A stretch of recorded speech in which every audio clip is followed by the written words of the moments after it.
I fixed that. So let's take a look at the odds to win MVP this season. Luka Doncic is the favorite, followed by the reigning back-to-back winner Giannis Stephens third, followed by the Lakers' dynamic duo of LeBron and AD. Dominic, you're up first here. Do you think Luka should be the favorite? Absolutely not. Like, I understand all the love that we have for Luka, the big shot he hit. And, I mean, frankly, the greatness that he's been since he walked in the league. I think he will win an MVP. But we give the MVP to a player on a team that is dominant, that is at the top of the league, or at least the top of their conference. Mavericks aren't going to be that. It's going to be AD. AD is going to be the MVP because their team is going to be, the Lakers are going to have the best record, or at least the best record in the West, maybe the best record in the whole NBA. We don't do it that way. If you think last year, we went to Giannis. Giannis had the best record in all of the league, and the Bucks had the best record. The year before that, Giannis again. Then we had that one aberration where we gave it to Russ. Then it was Steph again, 2 years in a row. Like, that's a thing that happens. It's what we do in the NBA. We give it to the best player on the best team. And then while I think LeBron is the best player on that team in the regular season, AD is going to be carrying them. He will be their workhorse. I imagine AD should be the front runner for MVP because the Mavs, at best, I see them as like a 5-4 seed, which isn't anything to sneeze at, but that's not an MVP type season for that team.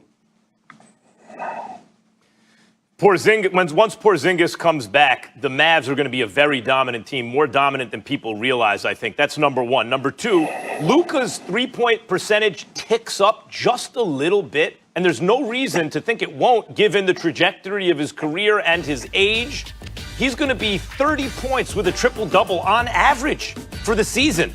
And now, MVP should just be given to the best player, in my opinion. I think that'll be LeBron James. If you ask me right now who I think is going to be the best player in the league, it's LeBron. Who actually wins the MVP? It's not always the best player.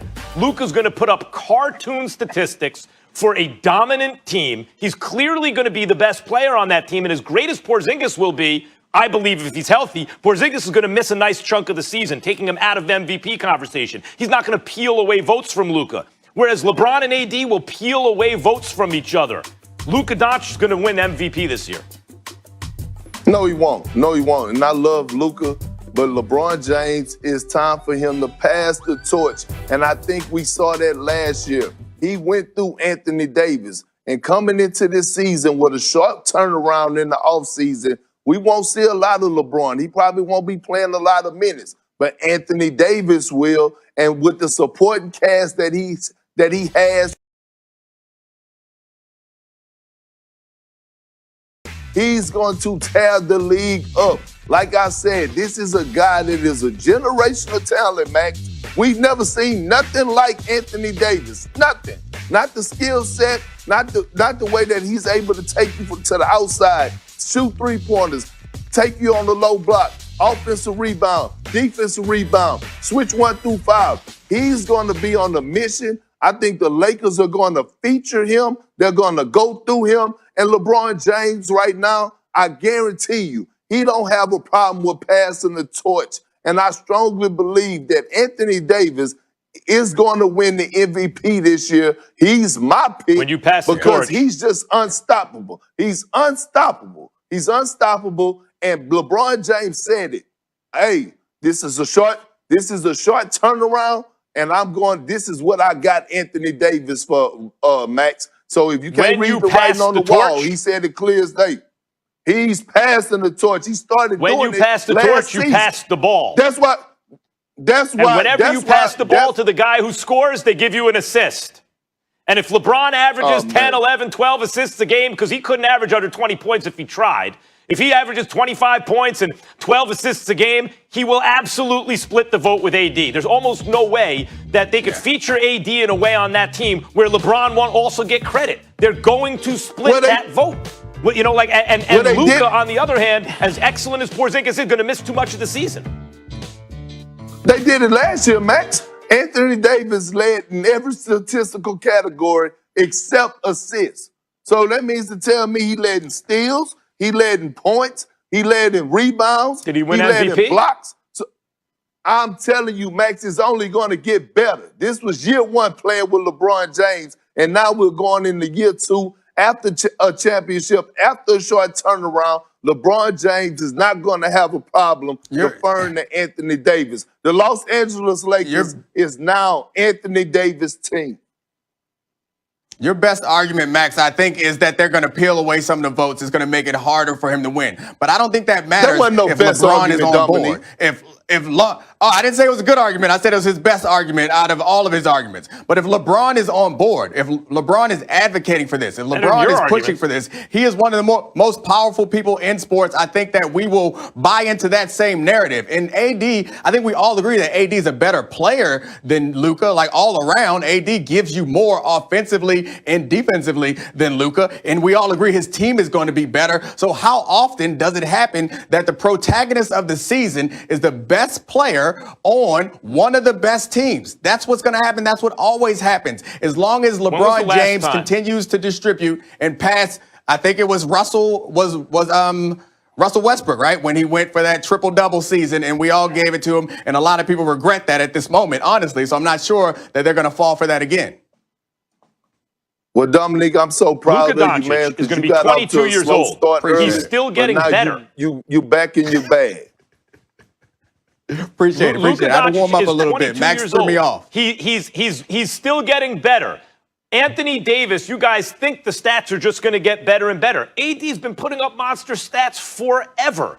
It's like, how much better do you think his stats are going to get? In fact, a 21-year-old player, there's reason to believe the actual numbers that people look at will improve. Not just he's an extremely high usage player. I'm saying once the rates go up, Luka is going to average, there's a very good chance, Luka averages 30, 32 points a game with a triple-double for a team that surprises people in the regular season, let alone in the playoffs. He will be the undisputed best player on that team. That will not be the case for AD. You will look at that team, and maybe you, Perk, maybe you, Dom, maybe I will make the argument, in fact, LeBron's the best player on the team. In fact, look at what LeBron is doing.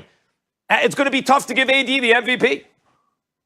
Max, I could see Anthony by 2 blocks. That's MVP numbers. With the Lakers finishing #1 in the Western Conference, that plays a huge part.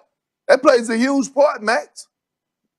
You'll get a friendly reminder. You just keep your TV on and watch basketball. You just said 28, 12, and 2, right? Let me look up here. Look, I'll look up Luka Doncic's stats last year from you. You said 28, 12, and 2. Luka's coming off the season with 29, 9, and 9. How much better does he have to get from age 21 to 22, which is highly likely to put up numbers that you won't be able to ignore? Max, he has more use. He has the ball in his hands more than Anthony Davis. Anthony Davis is efficient. He's more efficient. That matters too, Max. You just brought up Giannis and his PER and his efficiency and his analytics, but you don't want to bring up the PER and all that. I guarantee you Anthony Davis' PER is better than Luka's. You're not asking me. I guess defense doesn't matter either, Max. I guess it doesn't matter. Player. You're asking. You're asking who's going to win the MVP. The dude with the ball in his hands in the modern game wins the MVP. Molly's talking, Max. You guys want to do another topic here? Yeah, Max. Molly's talking. Listen, Neek, you started off slow. You redeemed yourself, Max. You're still going slow, Max. All right, let's keep it going here, guys. The Miami Heat, that was a reported preferred destination here for James Harden. So reportedly, they pulled out of trade talks for the former MVP Harden Heat, but the real issue was a lack of tradable draft picks. Those aren't my words. That's Brian Windhorst reporting that. Max, you're up first. Do you think this is a mistake for the Heat to not get a deal done with James Harden, considering all the success they had last season as underdogs and they made it all the way to the, conference championship? No, I think it's a mistake to trade for James Harden. They have a good thing going in Miami with young ascending players in a mix with established excellent players. They have a great culture. You hear about James Harden being enabled in Houston, showing up late for, because the team can't take off. They have to wait for him. He's going to party on off days and stuff like that. It wouldn't be the same in Miami. And because of that, I don't think it would be a great fit. You could argue that, in fact, that'll help James Harden, that Miami culture, but I don't know how he fits in there. and I wouldn't take the chance. By the way, his defense has gotten better and better. I'm not arguing that Harden's not a hard worker on the floor. Once upon a time, that was true on the defensive end. I think he's made real strides there, but I don't see him as a fit on a Pat Riley, Eric Spoelstra team, especially when you consider how many times has Harden had a teammate where they had, like, it couldn't work after a little while? Like, Harden needs the ball in his hands, and even when it's his dude, it doesn't work after one season. Westbrook, it didn't work. Chris Paul, it didn't work. Why would it work in Miami? I would be leery if I were the Heat. Not me. Not me. I would make that move in a heartbeat. And look, I have all respect for Tyler Hero, Duncan Robinson, and whatever else they was offering in the package to get James Harden. But if you had a chance, if I'm the Miami Heat and I had a chance to pair James Harden up with a Jimmy Butler and a Bam out of the Bayou, I'd do that in a heartbeat. And I get it, right? Everybody is worried. Oh, we talking about South Beach. We talking about King of Diamonds. We talking about Club 11. And that's cool. The good thing about it is that he's right there in Miami. He will be at home, so he could go there early in the daytime, and you wouldn't have to worry about him catching flights. So he'll be just fine. And by the way, when you talk about the culture, of the Miami Heat, when you remember I was telling you, Max, that they were signed a guy back by the name of Udonis Haslem, who's from Dade County, who's from Miami, who's the OG of the NBA, who's a guy